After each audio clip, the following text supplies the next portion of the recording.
2023-24 আর্থিক বছরে online income tax return filing শুরু হয়েছে। এখন ITR 1, ITR 2 এবং ITR 4 ফর্ম ফিলিং করতে পারবেন। ট্যাক্স পেয়ারদের ITR ফিলিং করতে ট্যাক্স রিজাইম পছন্দ করতে হবে। ওল্ড রিজাইম বা নিউ রিজাইম দুটো রিজাইমে ট্যাক্স রেট এবং বেনিফিট আলাদা আলাদা।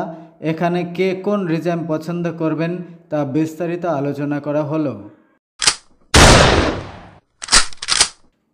2023 বাজেটে অর্থমন্ত্রী নির্মলা সীতারামন ইনকাম ট্যাক্স ছাড় 2,50,000 থেকে 50,000 টাকা বাড়িয়ে 3 লক্ষ টাকা করেছেন এবং 87A ধারা অনুযায়ী রিবেট 5 লক্ষ টাকা থেকে 7 লক্ষ টাকা করেছেন।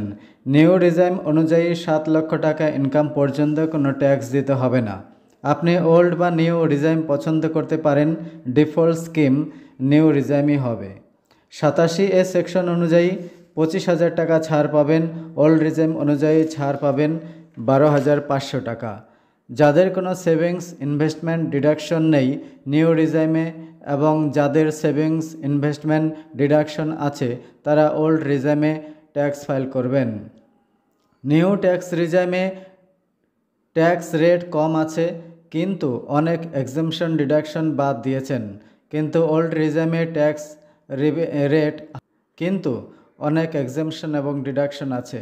সংক্ষেপে বলতে গেলে যাদের ইনকাম 7 লক্ষ পর্যন্ত তারা নিউ ট্যাক্স রিজাইমে ট্যাক্স ফাইলিং করবেন।